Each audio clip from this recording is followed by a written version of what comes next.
హల్లెలూయా. దేవుని నామానికి ఆంచి అమ్మ.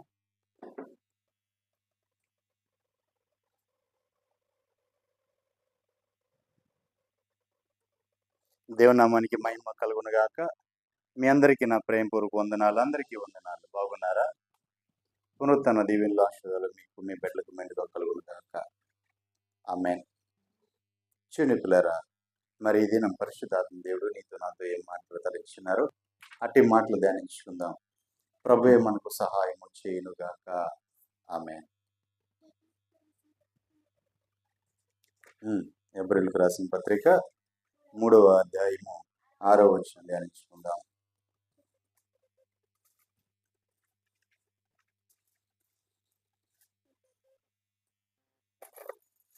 ఎబ్రి పత్రిక 3వ అధ్యాయము చదవండి.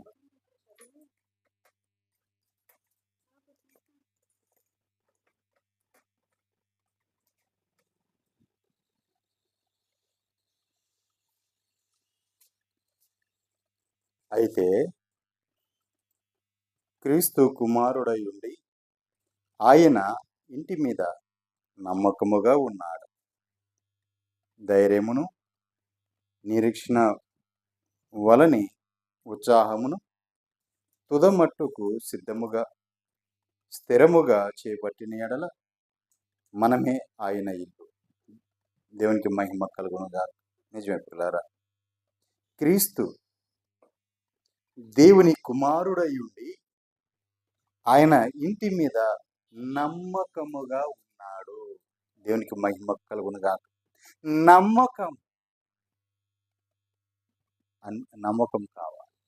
అన్ని విషయాల్లో ఏం కావాలంటే నమ్మకం కావాలి. నమ్మకంగా పనిచేసేవారు కావాలి, నమ్మకంగా ఉండేవారు కావాలి, నమ్మకంగా ప్రతిదీ కూడా జరిపించి నిర్వర్తించేవారు కావాలి, నమ్మకమైన వారు కావాలి. దేవుని పని చేయటంలో నమ్మకమైన కావాలి. దేవునికి మహిమ కలుగునుగాక. నిజమే పిల్లారా, మనం సంఖ్యాకాండంలో 12వ అధ్యాయము 6-7 వచనాలు మనం చూసినట్లయితే అక్కడ ఒక నమ్మకమైన ఒక ఆయన మనకు కనిపిస్తూ ఉంటాడు.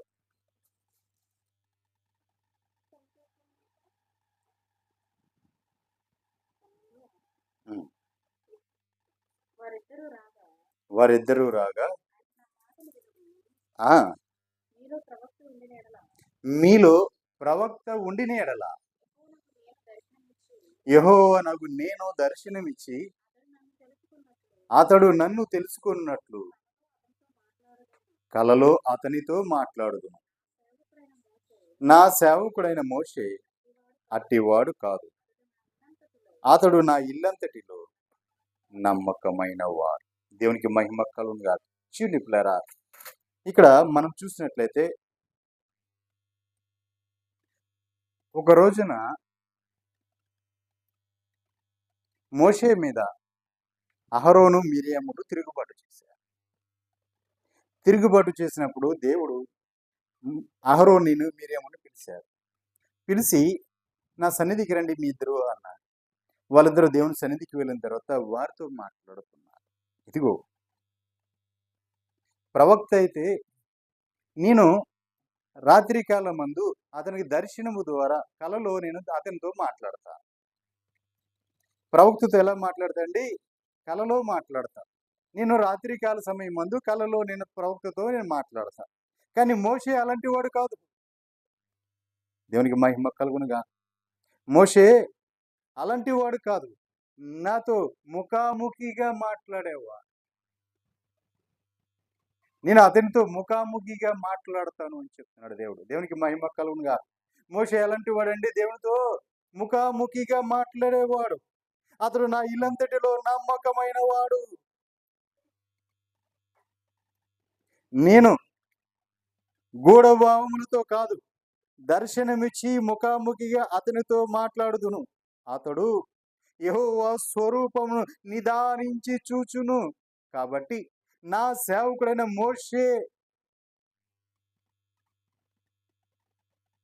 మోషేతో మీరు విరోధముగా మాట్లాడుట ఎలా? అని చెప్పి మీరు ఎందుకు భయపడలేదు అని వారిని హెచ్చరించాడు. చూడండి పిల్లరా, నా సేవకుడైన మోషేకు ముఖాముఖిగా నేను మాట్లాడతాను అంటమే కాకుండా దర్శనమిచ్చి అన్నాడు.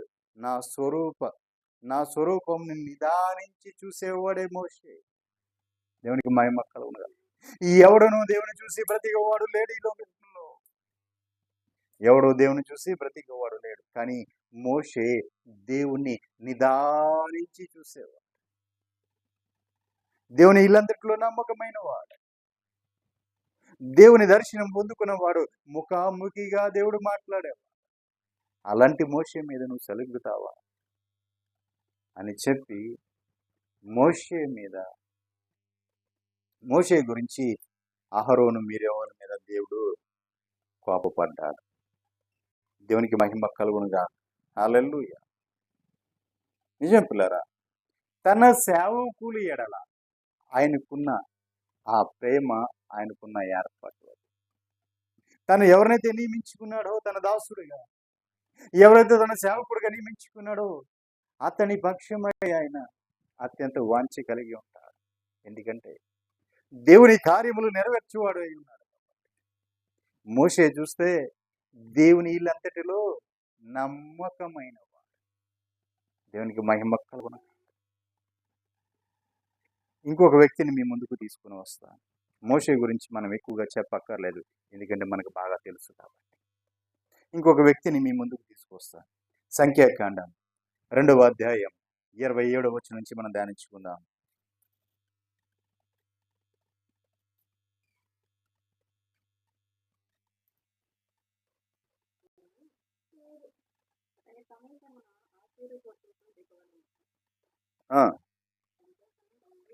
సమూయేలు అండి, మొదటి సమూయేలు 2వ అధ్యాయం 27వ వచనం.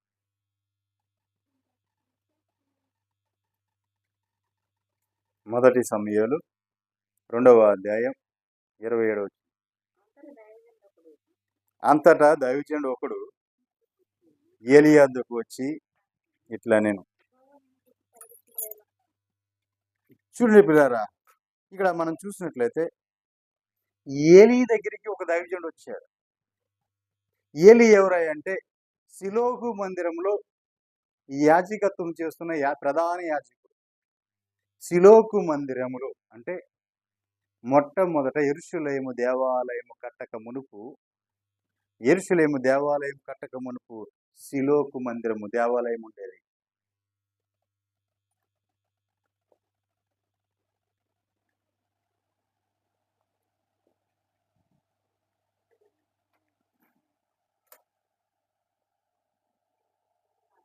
దేవునికి మహిమ కలుగును కాదు.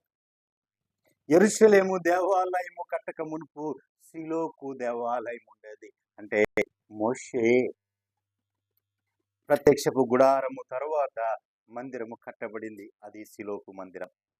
ఆ మందిరంలో యాజకత్వము చేస్తున్నవాడు ఏలీ, ప్రధాన యాజకుడు. ఎవరండి? ప్రధాన యాజకుడు, యాజకత్వం చేస్తున్నవాడు ఏలీ. ఆ ఏలీతో ఒక సేవకుడు వచ్చి మాట్లాడుతున్నాడు. ఏలీతో మాట్లాడుతున్నాడు. దేవుని ప్రత్యక్షతతో మాట్లాడుతున్నాడు. ఏమని మాట్లాడుతున్నాడు అంటే చదవండి అమ్మా. ఏలీ గురించి మాట్లాడు. ఏలీ నేను గురించి దేవుడు సెలవిచ్చింది ఏమంటే, నీ పితరుల ఇంటివారు ఐగుప్తు దేశమందు ఫరో ఇంట్లో ఉండగా నేను వారికి ప్రత్యక్షమై, అతడు నా ముందు ఏ పోదును ధరించి నా బలిపీఠం మీద అర్పణమును ధూపమును అర్పించుటకై నాకు యాజకుడు అగునట్లు ఇశ్రాయేలు గోత్రములలో నుండి నేను అతన్ని ఏర్పరచుకుంటుని ఇశ్రాయేలీలు అర్పించిన హోమ వస్తువులన్నిటినీ నీ పితరుల ఇంటి వారికి ఇచ్చి తిని. దేవునికి మహిమ కలుగునుగాక. ఈ పితరులు యాజకత్వము దేవుని ముందు ఏ పోదు ధరించి యాజకత్వము చేసిన వారు ఎవరంటే అహరోను యొక్క అహరోను సంతతి వారు, అహరోను యొక్క సంతతి అది. ఇప్పుడు ఏలి ఎవరంటే అహరోను యొక్క సంతతి వారు.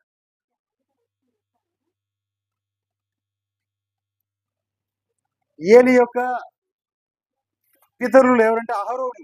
అహరోను వంశములోంచి వచ్చినోడు ఏలి. ఈ ఏలి ఏం చేస్తున్నాడంటే సిలోకు మందిరంలో యాజకత్వం చేస్తు ప్రధాన యాజకుడిగా యాజకత్వం చేస్తున్నవాడు. అయితే అహరోను వంశస్థులు తరతరాలుగా యాజకత్వం దేవుని యాజక రూపమైన ఆ లేవి గోత్రికులు ఆ యాజకత్వం వారసత్వపు యాజకత్వం అని చేస్తున్నవాడు అహరోను యొక్క సంతతి వాడు ఏలి. ఈ ఏలితో ఒక ప్రవక్త వచ్చి, ఒక సేవకుడు వచ్చి మాట్లాడుతూ చెప్తున్నాడు.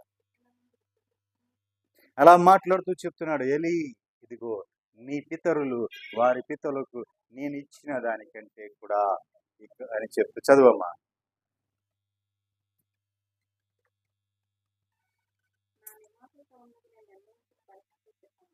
నా నివాస స్థలములో నేను నిర్ణయించిన బలి నైవేద్యములను మీరు ఎలా తునీకరిస్తున్నారు? మిమ్ములను క్రొవ్వబెట్టుకొనుటకై నా జనులకు ఇశ్రాయేలీయులు చేయి నైవేద్యంలోని శ్రేష్ఠ భాగములను చూడండి పిల్లారా, ఇక్కడ ఏలి ఏం చేస్తున్నట్టే ఆ శ్రేష్టమైన బలులను వీళ్ళు స్వీకరిస్తున్నారు. అంటే బలి మాంసాలను, దర్శం భాగాలు, ప్రథమ ఫలాలు అని చెప్పి వీళ్ళకి రావాల్సిన ఆ భాగాలన్నీ కూడా ఏలి కుమారులు అడ్డంగా లాక్కుంటా ఉన్నారు. ఇశ్రాయేలు ప్రజలు ఆ సిలోకు మందిరంలో బలి అర్పించడానికి వచ్చినప్పుడు వీరు వారిని అడ్డగించి వారు దేవునికి అర్పించిన అర్పణంలోంచి ఆ బలి వీళ్ళకి రావాల్సిన ఆ భాగములు తీసుకుంటూ ఉంటారు. గేలములు లాంటి 2 ముళ్ళు కొంకిలు చేసి ఆ కుండల్లో గుచ్చి దానికి ఎంత మాంసం వస్తాయి అంత మాంసం వీళ్ళు తీసుకుని పోయేవారు. అయ్యా మేము వండిస్తాం, అయ్యా ఉడుకుతుంది అంటే, లేదు మా యాజకులు అలా తినరు, వారికి మీరు పచ్చిదే కావాలి, వండింది మాకు అక్కర్లేదు అని వాళ్ళు తీసుకుని వెళ్ళిపోయేవారు. వాళ్ళు ఇష్టానుసారంగా చేస్తుండేవారు. దేవుడు అడుగుతున్నాడు, ఇదిగో నాకంటే నీ కుమారులను నువ్వు అక్కడ గొప్ప చేసుకున్నావు, నాకంటే నీ కుమారులకి ఎక్కువైపోయారు అని చెప్తున్నాడు. చూడండి ప్రధాన యాజకుడేమో ఏలి, దేవుని సన్నిధిలో యాజకత్వం చేస్తున్నా, కానీ అక్కడ ఏలి కుమారులైన ఓప్ని ఫినెహాసులు అక్రమం చేస్తున్నారు. మందిరములను భయంకరమైన అక్రమం, ప్రజలను దోచుకుంటూ ఉంటారు. ప్రజలు దేవుని సన్నిధికి వచ్చి బలులు అర్పించడానికి వారు అసహ్యపడేంతగా తీసుకుని వచ్చారు. వారు దేవుని సన్నిధికి రాకుండా ఉంటాం, మంచిది కదా, వచ్చి ఎందుకు అవమానపడాలి, ఈ ఏళ ఎందుకు పొందాలి అన్నంతగా వారి మనస్సులను వీరేం చేశారంటే కలుషితం చేశారు. మందిరముల్లో పని చేయడానికి వచ్చిన స్త్రీలతో వీరు పాపం చేస్తూ ఉండేవారు. ఆ విధంగా దేవుని కంటే తన కుమారులను గొప్ప చేసుకున్నాడు ఏలి. అదే చెప్తున్నాడు ఇక్కడ. ఆ యాజకుడు వచ్చి ఏలితో మాట్లాడుతూ, ఇదిగో దేవుడు నాకంటే నీ కుమారులను గొప్ప చేసుకున్నావు అంటున్నాడు.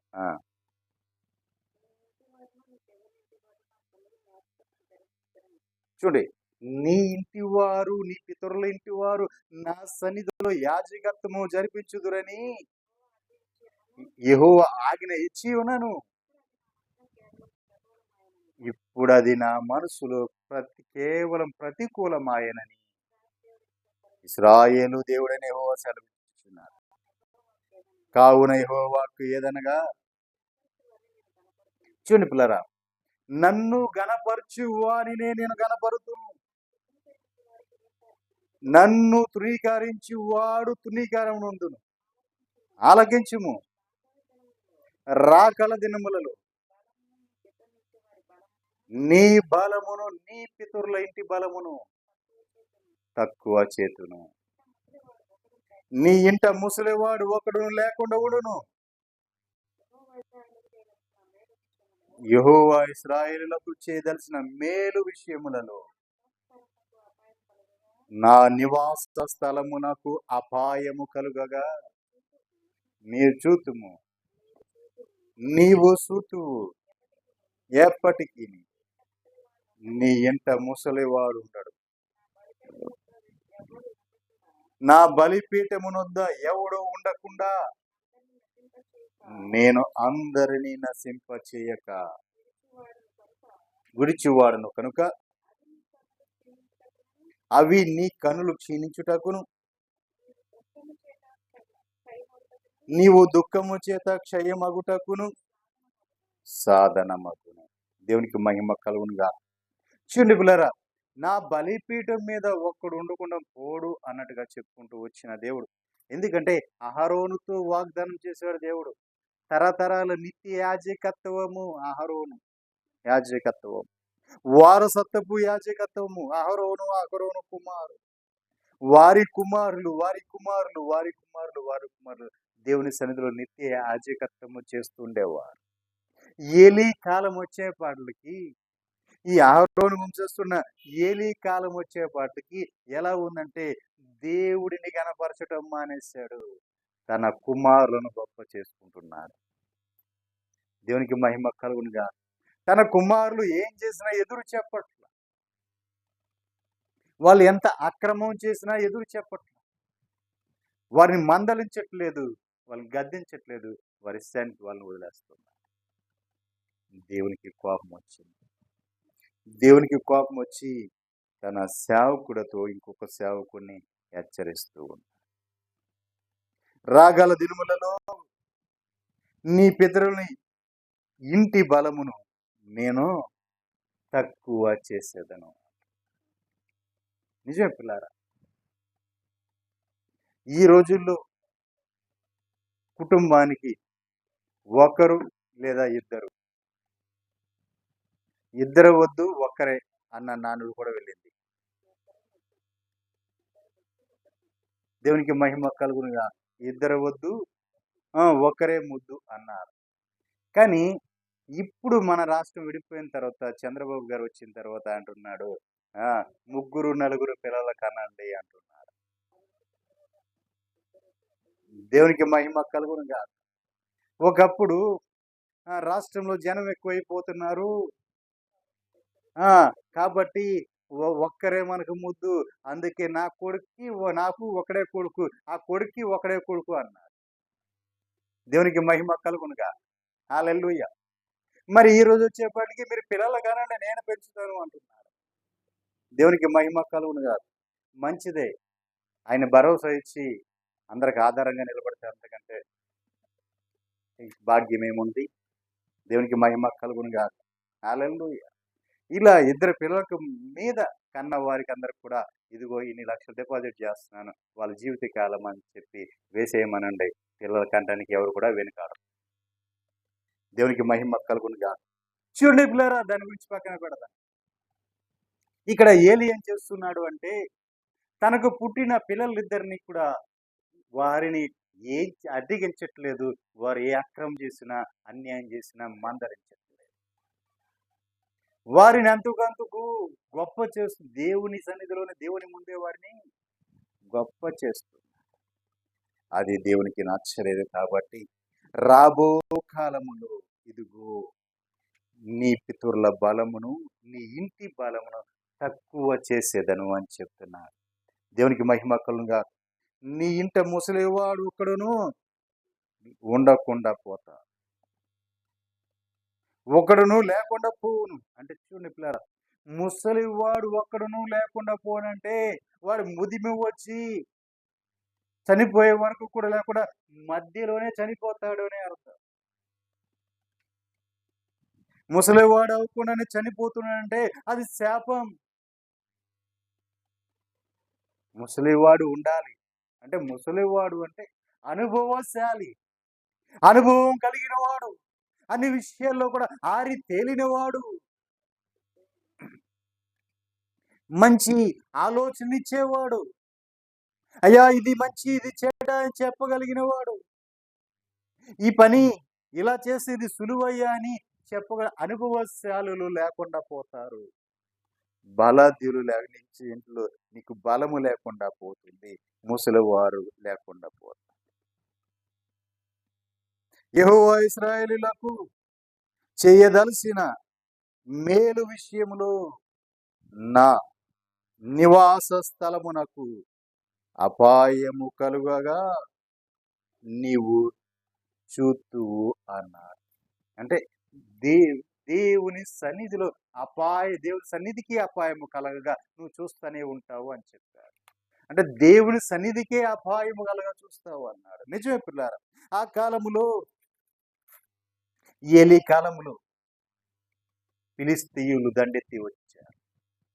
ఇశ్రాయేలు మీదకి ఫిలిష్తీయులు దండెత్తి వచ్చినప్పుడు దేవుని మందసం ఏలీ కాలంలోనే పట్టబడింది. ఓప్ని ఫినెహాసులు అంటే ఏలీ కుమారులు ఇద్దరు కూడా ఆ యుద్ధానికి వెళ్ళినప్పుడు ఆ మందసాన్ని మోస్తాకి వెళ్ళారు. వీళ్ళు యాజకులు కదా, మరి యాజకులు మందస్సును భుజం మీద మోయాల. అందుకే వీరిద్దరు వెళ్ళారు. ఒక విషయం చెప్పమంటారా? దేవుడు అంటే యెహోవా అంటే ఎవరో తెలియని వారు ఏలీ కుమారు. యెహోవా సొమ్ము తింటున్న వారు, యెహోవా సన్నిధిలో ఉంటున్న వారు, ఆయన సన్నిధిలో దోసుకుంటున్న వారు, ఇష్టానుసారంగా వారు బ్రతుకుతున్న వారు, ఆయన పేరు చెప్పుకొని వీళ్ళు అడ్డంగా బ్రతుకుతున్న వారు. కానీ ఆయన ఎవరో వీళ్ళకి తెలియదంట. అలాంటి వారు వెళ్ళి దేవుని యొక్క మందసాన్ని మోయడానికి వెళ్ళారు. ఎక్కడ? శత్రువులు వచ్చినప్పుడు, యుద్ధానికి శత్రువు వచ్చినప్పుడు, శత్రువులు సేనలు ఓడించడానికి ఇశ్రాయేలుతో పాటు వీళ్ళు వెళ్ళారు. చూస్తూ ఊరుకుంటాడు ఆ దేవుడు? మందసముతో సహా పిచ్చి శత్రువు చేతికి వెళ్ళిపోయింది. ఓప్ని ఫినెహాసులు అక్కడ యుద్ధంలో చనిపోయారు. ఆ మాట విన్న ఏలీ అక్కడికక్కడే మెడ విరిగి చనిపోయారు. అక్కడతో ఏలీ అహరోను యొక్క యాజకత్వము ఆగిపోయింది.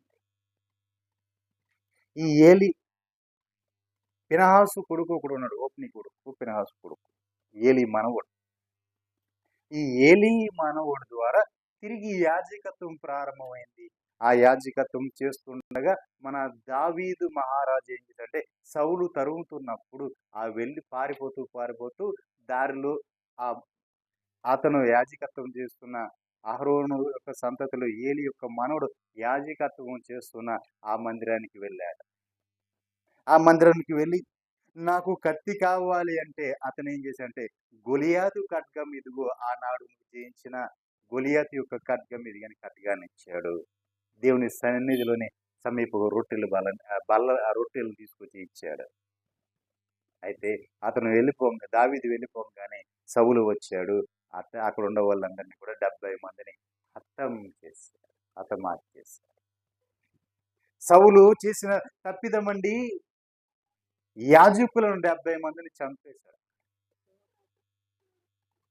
చూడండి పిల్లరా, 70 మంది. ఎందుకంటే దావీదుకు సహాయము చేశాడని, దావీదుకు ఆహారం ఇచ్చాడని, దావీదుకు దేవుని యొక్క చిత్తము బయలుపరిచాడు అని. అంటే ఏ పోదు ధరించి అతడు దావీదుకు దేవుని పక్షమే విజ్ఞాపన చేసి ప్రత్యుత్తరం ఇచ్చాడని ఆ కోపముతో సౌలు ఏం చేశాడంటే ఆ యాజకులను చంపివేశాడు. అక్కడతో లేవి గోత్రికులు, అహరోను వంశస్థులు అక్కడతో ముగించబడ్డారు. ఇది ముందుగానే ఏలీతో చేసి చెప్పాడు దేవుడు, ఇదిగో ఇక మీదట నీవెవడు కూడా నీ వంశంలో ఉండటానికి, నీ పితరులకు ఇచ్చిన మాటే, వాగ్దానమే, కానీ దాన్ని మలుచుకుంటున్నా, దాని నుంచి నేను మారిపోతున్నాను అన్నారు. దేవునికి మహిమ కలుగునుగా. చూడండి పిల్లరా, ఇతరులు సంపాదించి పెట్టిన వాగ్దానాలు, ఆశీర్వాదాలు అవి నిలిచిపోవటానికి కొంతమంది కారణం అవుతారు. వారు తరతరాలు నిత్య యాజకత్వము చేసే ఆ నిత్య యాజకత్వం అక్కడతో నిలిచిపోయేది. ఎందుకంటే ఏలి వేసిన ఇత్తనము. ఈ ఏలి తన కుమారులను హెచ్చు చేసుకున్నాడు దేవుడి కంటే. తన కుమారులు అక్రమం చేసుకుంటే వారిని మందలించలేదు కాబట్టి అక్కడతో ఆ యాజకత్వము ముగించబడింది. దేవునికి మహిమ కలుగునుగాక. హల్లెలూయా. చూడమ్మా 32 వచ్చినమ్మా. నా నివాస స్థలమునకు అపాయము కలుగగా నీవు చూతువు. ఎప్పటికి నీ ఇంట ముసలివాడు ఉండడు. నా బలిపీఠము నొద్ద నెవ్వడను ఉండకుండా నేనెవడిని నశింప చేయక విడుచువాడను. కనుక అది నీ కనుల క్షీణించుటకు నీవు దుఃఖము చేత చూడమ్మా మాట్లాడు. నీవు దుఃఖము చేత క్షయమగుటకును సాధనమవుతావు. అంటే దుఃఖము చేత నువ్వు క్షయమవుతావు, అంటే దుఃఖము చేత నువ్వు చనిపోతావు. దుఃఖము చేత నిజమే తన 2 కుమారులు చనిపోయారు, మందసం పట్టబడింది అనగానే ఏలి అక్కడికక్కడే పడిపోయి మెడ విరిగి చచ్చిపోయాడు. దేవునికి మహిమ కలుగును కాదు. నీ 2 కుమారులు చూసారా, నీ 2 కుమారులే కాదు, నీ సంతానపు వారందరూ కూడా 1000 కాలములో మరణమవుతారు. నీ 2 కుమారులైన ఓప్ని ఫినహాసులు సంభవించునని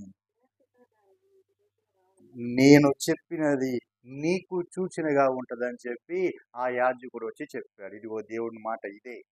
నీకు సూచన ఏంటంటావా? నీ 2 కుమారులు చచ్చిపోవటమే దీనికి సూచన. దేవుడు చెప్పమన్న మాట ఇదే అని చెప్పేశాడు. దేవునికి మహిమ కలుగునుగా. హల్లెలూయా. అంతేకాదు, తర్వాత కూడా ఒక మాట చెప్పాడు 35వ వచనంలో. తరువాత నమ్మకమైన ఒక యాజకుని నేను నియమింతును. అతడు నా యోచనను బట్టి నాకు అనుకూలముగా యాజకత్వము జరిపించును. అతనికి నేను నమ్మకమైన సంతానమును పుట్టింతును. అతడు నా అభిషేక్తుని సన్నిధిని ఎప్పటికి యాజకత్వము జరిపించును. హల్లెలూయా. దేవునికి మహిమ కలుగును. చూడండి పిల్లరా, సమూయేలు మొదటి పత్రికలోనే దేవుడు ప్రభువైన యేసుక్రీస్తు వారి గురించి మాట్లాడాడు. దేవునికి మహిమ కలుగును. హల్లెలూయా. నమ్మకమైన ఒక యాజకుని నేను నియమింతును. యాజకుడు ఎవరో? నమ్మకమైన యాజకుడు దావీదు మహారాజు. హల్లెలూయా. దావీదు మహారాజు గురించి చెప్పాడు అక్కడ దేవుడు. నమ్మకమైన ఒక యాజకుని నేను నియమింతును. నిజమే పిల్లారా, అక్కడ మనం ఆ వచనంలో ఆ సందర్భం చూస్తే ఏలి తర్వాత మన ఎవరు? సమూయేలే ఆ నమ్మకమైన యాజకుడు అనుకుంటా. సమూయేలు గురించి దేవుడు మాట్లాడాల, వేరే ఎవరో గురించి మాట్లాడాల. అక్కడ నమ్మకమైన ఒక యాజకుని నేను నియమింతును అన్నాడు. అది నమ్మకమైన యాజకుడు ఎవరో కాదు, దావీదు. దేవునికి మహిమ కలుగును కాదు. దావీదు గురించి చెప్పాడు దేవుడు ఆ నమ్మకమైన యాజకుడు అని. దావీదు రాజు మాత్రమే కాదండి, ఆయన ఒక యాజకుడు అండి, ఒక ప్రవక్త అండి, ఒక అభిషేక్తుడు అండి. ఎన్ని పేర్లు, ఎన్ని బిరుదులు ఉన్నాయి. దేవునికి మహిమ కలుగునుగా. ఏ పొదు ధరించిన యాజకుడు దావీదు. ఒక యాజకుడు నేను నియమించును. అతడు నా యోచనను బట్టి నాకు అనుకూలముగా యాజకత్వము జరిపించేవాడు. నిజమే, నిలిచిపోయిన యాజకత్వం ఆ నిలిచిపోయిన యాజకత్వం ఏలీ కాలంతో నిలిచిపోయింది యాజకత్వం.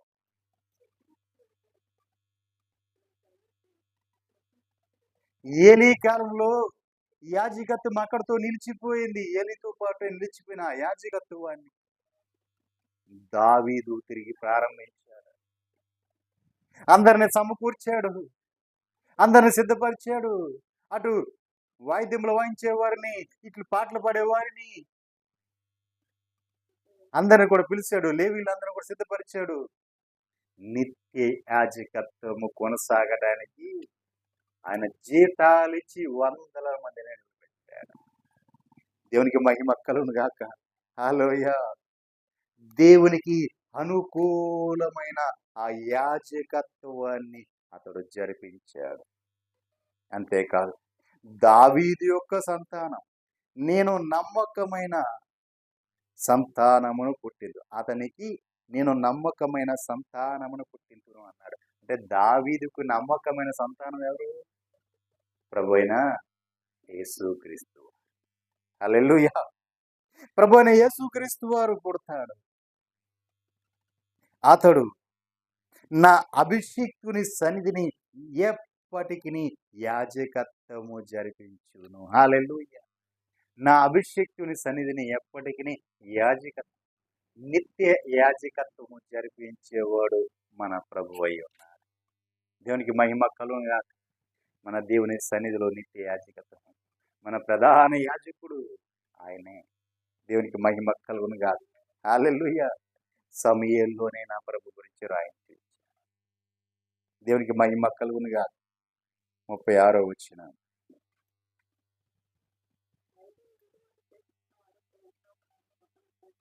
చూడండి, ఎవరితో? అది కూడా ఆ ఏలీతోనే మాట్లాడి, ఈ మాటలన్నీ కూడా ఏలీతోనే చెప్పాడు. ఆ ప్రవక్త వచ్చి ప్రవక్త ద్వారా, ఆ యాజకుడి ద్వారా ఏలీతో మాట్లాడుతూ ఆఖరిగా ఈయన చెప్పిన మాట, ప్రభుని యేసుక్రీస్తు పుడతారని కూడా చెప్పిన తర్వాత ఆఖరిగా అంటున్నాడు ఏమని? ఇదిగో నీ సంతతి వారు, నీ వంశస్థులు ఎవరైతే మిగిలి ఉన్నారో వారు ఒక వెండి నాణ్యమైనను రొట్టె ముక్కనైనను సంపాదించుకొనవలెనని అతని యొద్దకు వచ్చి దండం పెట్టి, నేను రొట్టె ముక్క తినున్నట్లుగా దయచేసి నాకు యాజకుల ఉద్యోగములను ఒక్క దాని యందు నన్ను ఉంచండి అయ్యా అని అతన్ని వేడుకుంటారు అని కూడా చెప్పేశారు. దేవునికి మహిమ కలుగును గాక. చూడండి పిల్లరా, నిత్య యాజకత్వం అహరోను యాజకత్వం, వంశ పారపర్యంగా వచ్చే యాజకత్వం అది. అంత ఒకరి తర్వాత ఒకరు తన బిడ్డలు తన బిడ్డలు తన బిడ్డలు బిడ్డలు బిడ్డలు తరతరాలు యాజకత్వం వస్తుంటే అది యాజకత్వ హక్కు వారిది. అహరోను సంపాదించిన యాజకత్వపు హక్కు ఏలీ దగ్గరకు వచ్చేపాటికి ఆ యాజకత్వపు హక్కు అక్కడితో కట్ అయిపోయి పోగొట్టాడండి ఏలీ. ఎలా ఉంది? నీ సంతతిలో ఎవరైనా నీకు యాజకత్వం కావాలంటే, మిగిలిపోయిన ఎవరైనా కావాలంటే అతని దగ్గర సాగిలపడాలి. అయ్యా ఒక రొట్టె ముక్క నాకు ఇవ్వండి, అయ్యా ఇది ఒక వెండి నాణ్యం ఒకటి నాకు ఇవ్వండి అని అడుక్కోవాలి అని చెప్పేశారు. దేవునికి మహిమ కలుగును గాక. యాజకత్వమే అక్కడ నుంచి ఏలీ కానించి యాజకత్వమే మార్చేశాడు అసలు దేవుడు. దేవునికి మహిమ కలుగును గాక. హల్లెలూయా. నిజమే పిల్లారా. ఎంత ప్రణాళిక, ఎంత ఏర్పాటు ఉందో చూడండి. ఏలీ తప్పిపోతే, అహరోను యొక్క యాజకత్వము తప్పిపోతే, మోషే తన ఇల్లంతటిలో నమ్మకమైన వాడు. దేవుని ఇల్లంతటిలో మోషే నమ్మకమైన వాడు. అక్కడ నుంచి అహరోను యాజకత్వం వచ్చింది. అహరోను యాజకత్వంలో అందరూ తప్పిపోతే యాజకత్వ రూపాన్ని మార్చేశాడు నా ప్రభు. దేవునికి మహిమ కలుగును గాక. హెబ్రీయులకు రాసిన పత్రిక 3వ అధ్యాయము మొదటి 2 వచనాలు.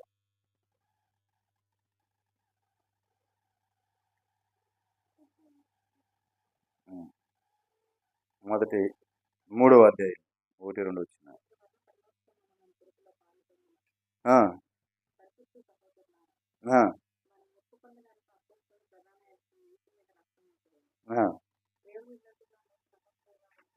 దేవుని ఇల్లంతటిలో మోషే నమ్మకముగా ఉన్నట్లు ఈయన కూడా తనను నియమించిన వానికి నమ్మకంగా ఉన్నాడు. దేవునికి మహిమ కలుగును కాదు.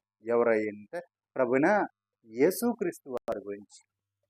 మోషే దేవునిలో అంత నమ్మకంగా ఎలా ఉన్నాడో ఈయన కూడా అంత నమ్మకంగా ఉన్నాడు.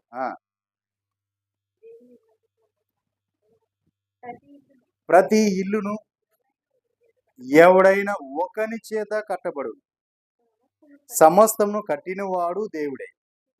ఇంటికంటే దాన్ని కట్టిన వాడెప్పుడు ఎక్కువ ఘనత పొందినట్లు ఈయన మోషే కంటే ఎక్కువ మహిమకు అర్హుడుగా ఎంచబడేను. దేవునికి మహిమ కలుగును కాదు. చూడండి పిల్లరా, మోషే కంటే కూడా ఈయన మహిమగా ఎంచబడ్డాడు, అత్యంత గనుడుగా ఎంచబడ్డాడు. దేవునికి మహిమ కలుగును కాదు. కింద వచ్చిన చూడండి, ముందు చెప్పు సంగతులకు సాక్ష్యార్థంగా మోషే పరిచారకుడై ఉండి దేవుని ఇల్లంతటిలో నమ్మకంగా ఉన్నాడు. చూడండి, మోషే దేవుని ఇల్లంతటిలో నమ్మకం ఉన్నాడు. క్రీస్తు కుమారుడై ఉండి ఆయన ఇంటి మీద నమ్మకంగా ఉన్నాడు. ధైర్యమును నిరీక్షణ వలన ఉత్సాహమును తుదమట్టుకు స్థిరముగా చేపట్టిన ఎడల మనమే ఆయన ఇల్లు. దేవునికి మహిమ కలుగును కాదు. చూడండి, మోషే ఏమో దేవుని సన్నిధిలో దాసుడిగా ఉండి నమ్మకంగా ఉన్నాడు. దేవుని దాసుడిగా ఉండి నమ్మకంగా ఉన్నాడు. ఈయన కుమారుడై ఉండి ఈయన నమ్మకంగా ఉన్నాడు. కుమారుడై ఉండి తన ఇంటి మీద, క్రీస్తు కుమారుడై ఉండి ఆయన ఇంటి మీద, నా దేవుని ఇంటి మీద నమ్మకంగా ఉన్నాడు. అదే నమ్మకం మనకి ఎలా ఉందంటే, మనము ధైర్యమును నిరీక్షణను ఉత్సాహమును తుదమట్టుకు స్థిరముగా చేపట్టిన ఎడల మనమే ఆయన యొక్క ఇల్లు. దేవునికి మహిమ కలుగును కాదు. హల్లెలూయా. చూడండి పిల్లారా, మత్తయి శుభవార్త 24వ అధ్యాయం 45వ వచనం మనం చూసినట్లయితే,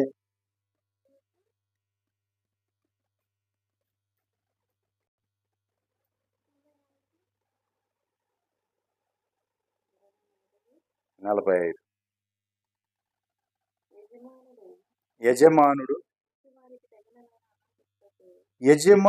తన ఇంటి వారికి తగిన వేళ అన్నం పెట్టుటకు వారి పైన ఉంచిన నమ్మకమైన వాడును బుద్ధివంతుడునైన దాసుడెవడు?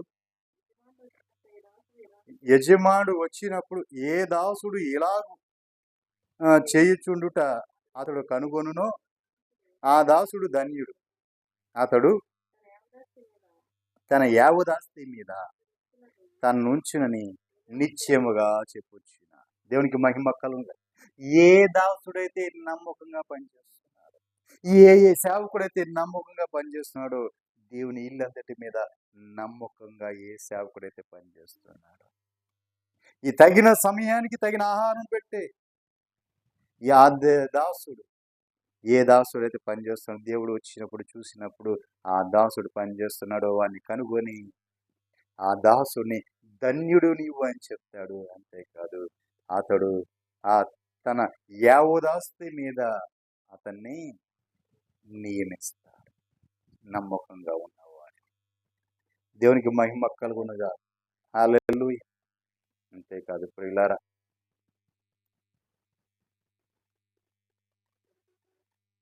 నీవు కొంచెములో నమ్మకంగా ఉంటే చాలు, ఆయన కలిగిన సమస్తములో కూడా నిన్ను నమ్మకంగా ఉంచుతాడు. విస్తారమైన వాటి మీద అధికారిగా నేను నియమిస్తాను. కొంచెములో నమ్మకుంటేనే విస్తారమైన వాటి మీద నేను నియమించే దేవుడిని. అంత కృప కనికరము కలిగిన వాడు. దేవునికి మహిమ కలుగును కాదు. ప్రకటనల గ్రంథం 2వ అధ్యాయం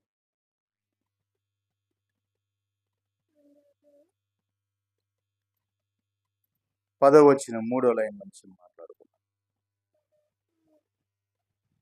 మరణం వరకు నమ్మకంగా ఉండుము, నేను నీకు జీవ కిరీటం ఇచ్చేదను. హల్లెలూయా. మరణం వరకు ఎలా ఉండాలండి? నమ్మకంగా ఉండాలి. మరణం వరకు కూడా నమ్మకం ఎక్కడ తప్పిపోకూడదు. దేవుని సన్నిధిలో, దేవుని పరిచర్యలో, దేవుని పనిలో ఎక్కడ కూడా నమ్మకాన్ని విడిచిపెట్టదు. మరణం వరకు నీవు నమ్మకంగా ఉంటే నీదే జీవ కిరీటం. దేవునికి మహిమ కలుగునుగా. హల్లెలూయా. నిజమే పిల్లారా, మనం ఇక్కడ చూసినట్లయితే ముందుగా మోషే కనిపిస్తున్నారు. మోషే కనిపిస్తున్నారు. మోషే యొక్క యాజకత్వము, లేవి యాజకత్వం. మోషే తర్వాత అహరోను నుంచి వచ్చినది. మోషే దేవుని ఇల్లంతటిలో ఎంత నమ్ముకున్నాడు. దాసుడుగా ఉండి తన ఇల్లంతటిలో నమ్మకంగా ఉన్నాడు. మరి ఈయన ప్రభువైన యేసుక్రీస్తు వారు కుమారుడై ఉండి తన ఇల్లంతటి మీద నమ్మకంగా ఉన్నాడు. దేవునికి మహిమ కలుగుతాడు.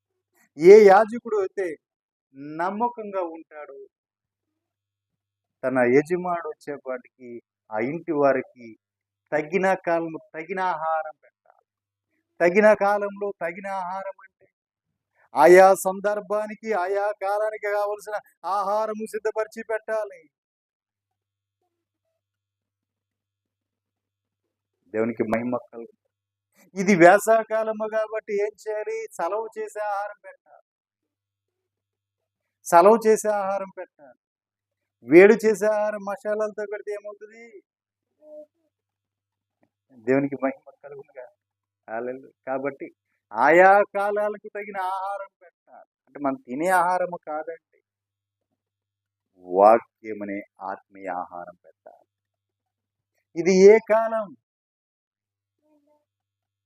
ఆ కాలానికి తగిన ఆహారం పెడుతూ అంత్యకాలము, అపాయ కాలము, దుర్దినాలు, దుఃఖ దినాలు, హానికర దినాలు, ఈ భయంకరమైన ఈ దినాలకు కావలసిన ఆహారం పెట్టాలి. తగిన సమయంలో తగిన ఆహారం పెట్టే ఆ దాసుడిని చూసినప్పుడు వాడు ధన్యుడై ఉంటాడు. వాడికి ఆయన ఏం చేస్తాడు? జీవ కిరీటం ఇస్తాడు. దేవునికి మహిమ కలుగునుగాక. మరి ప్రియులారా, నేను అడుగుచున్నాను, మోషే తన ఇల్లంతటిలో నమ్మకమైన వాడు. ప్రభువైన యేసుక్రీస్తు వారు కుమారుడై ఉండి తన ఇల్లంతటి మీద నమ్మకమైన వాడుగా ఉన్నాడు. మరి నీవు నేను ఆయన పరిచారకులమై ఉండి నమ్మకంగా ఉన్నామా? ఏలీ వలె ఆ నిత్య యాజకత్వం, వారసత్వపు యాజకత్వం అక్కడితో నిలిపివేశాము. చూడండి, ఏలి పిల్లలతో, ఏలితో మాట్లాడినప్పుడు వారు ఇష్టానుసారంగా చేశారు, ఇష్టం వచ్చినట్లుగా తిన్నారు. ప్రజల నుంచి బలవంతం చేసి లాక్కొని తిన్నారు. అయితే ఆఖరి దేవుడు ఏమన్నాడు? ఇదిగో నీ సంతతి వాడు ఎవడైనా ఉన్నాడు అంటే వాడు ఒక రొట్టె ముక్క కోసం అతని ముందు చేజాచి అడగాలి, అయ్యా ఈ యాజకత్వ పని ఏదన్నా ఉంటే ఇవ్వండి. దేవునికి మహిమ కలుగునుగా. చూడండి ఎంతగా హెచ్చించాడో దేవుడు. ఇశ్రాయేలు సర్వ సమాజము 11 గోత్రముల వారు వీళ్ళ దగ్గరికి రావాలి. వారి అర్పణలన్నీ తీసుకుని వీళ్ళ దగ్గరకు తీసుకుని రావాలి. దాంట్లో ప్రథమమైనవి కూడా దేవునికి అర్పించిన అర్పణలన్నీ కూడా వీళ్ళయే. అవి కాకుండా ప్రత్యేకమైన అర్పణలు, యాజకుడికి అర్పించే అర్పణలు, ఇచ్చే అర్పణలు, వాటిలో పాలు భాగాలు, ఇవన్నీ కూడా యాజకుడికి ఇవ్వాల్సిన భాగాలన్నీ కూడా వీళ్ళయే. కానీ వీరు ఏలీ చేసిన తప్పిదము వలన అతని కుమారులను అతడు మందలించలేదు కాబట్టి అతడు చూస్తుండగా అతడితోనే చెప్తున్నాడు, ఇదిగో నీ ఎలా వస్తుంది? నీ సంతతి వాడు రొట్టె ముక్క అడుక్కునే స్థితికి వస్తాడు. దేవునికి మహిమ కలుగునుగా. నిజమే పిల్లారా, నమ్మకం, ఆ నమ్మకత్వం కావాలి. దేవుడు కోరుకున్నది నమ్మకత్వం. నమ్మకమైన యాజకత్వాన్ని కోరుకుంటున్నాడు. ఆ యాజకత్వము అహరోను యాజకత్వము కోరుకుంటున్నా. ప్రభు అయిన యేసుక్రీస్తు వారి యొక్క యాజకత్వం కోరుకుంటున్నా. దేవునికి మహిమ కలుగునుగా. నమ్మకమైన ఒక యాజకుని నేను నియమింతును.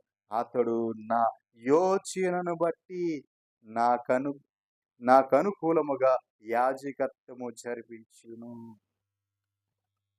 అతనికి నేను నమ్మకమైన సంతానమును పుట్టింతును. అతడు నా అభిషేక్తుని సన్నిధిని ఎప్పటికి యాజకత్వము చేయును. హల్లెలూయా. ఎప్పటికీ చేసే యాజకత్వం అది. ఆ యాజకత్వమును ప్రభు మనకిచ్చి ఉన్నాడు. మనకిచ్చిన దాంట్లో మనము నమ్మకంగా ఉంటుముగా.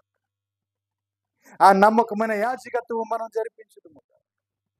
మన ప్రభు మనకు అప్పగించిన ఆ యాజకత్వాన్ని, ఆ భారాన్ని భుజము మీద మనం మోతుముగా. దేవునికి మహిమ కలుగునుగా.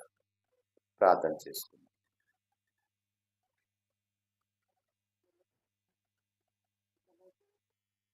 ప్రార్థన చేసుకుందాం. మీ అందరికీ నా ప్రేయపూర్వక వందనాలు. అందరికీ వందనాలు.